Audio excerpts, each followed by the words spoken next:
Magic Trio 6, Afternoon on the Amazon. Chapter 4. Millions of them. Jack didn't move. He kept staring down the forest floor. "What's wrong?" Annie called from above. Jack didn't answer. "You don't see any giant spiders, do you?" Annie said. "Well, no." Jack took a deep breath. "We have to keep going," he thought. "We have to find the special thing for Morgan." "No spiders, nothing scary," Jack called, and he started down the ladder again. Jack and Danny climbed down through the understory. Finally, they stepped onto the forest floor. Only a few rays of light slanted through the gloom. The trees were very, very tall and very wide. Vines and moss were hanging everywhere. The ground was covered with dead leaves. "Before we do anything, I'd better check the book," said Jack. He pulled out the rainforest book. He found a picture of the dark world under the treetops. He read. "Oh man," said Jack. He closed the book and looked around. "There are tons of creatures down here. We just can't see them." "Really?" whispered Annie. She and Jack peered around at the quiet forest. Jack felt unseen eyes watching them. "Let's hurry and find the special thing," whispered Annie. "How will we know when we find it?" Jack said. "I think we'll just know," said Annie. She headed off through the gloom. Jack followed. They crept between the huge trees and past hanging vines. Annie stopped. "Wait, what's that?" "What's what?" "Listen, that weird sound." Jack listened. He heard a crackling sound. It sounded like a person walking over leaves. Jack looked around. He didn't see anyone. But the sound got louder.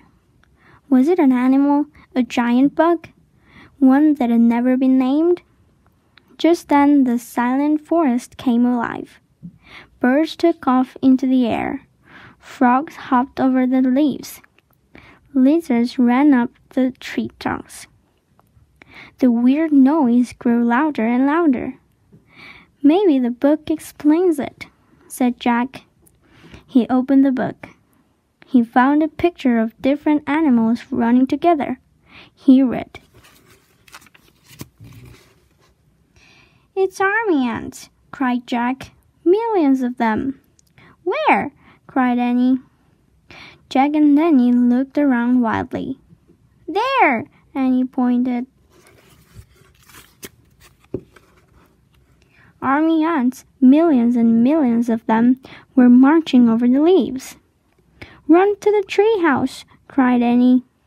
"Where is it?" said Jack, whirling around. All the trees looked the same.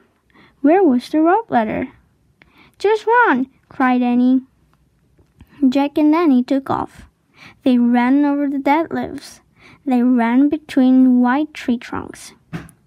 They ran past the hanging vines and mosses. They climbed over thick roots. Jack saw a clearing ahead. It was filled with sunlight. "That way!" he cried. Jack and Danny hurried toward the light. They pushed their way through the bushes.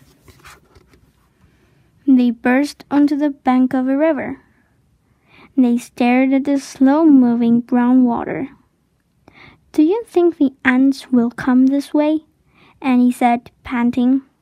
"I don't know," said Jack. "But if we wade a few feet into the river, we're safe. The ants won't go into the water. Come on." "Look," said Annie. She pointed to a big log rocking at the edge of the river. The inside of the log was dug out. "It looks like a canoe," said Jack. He listened to the crackling sound in the distance. "Let's get in it, quite quick." Jack shoved the book into his backpack.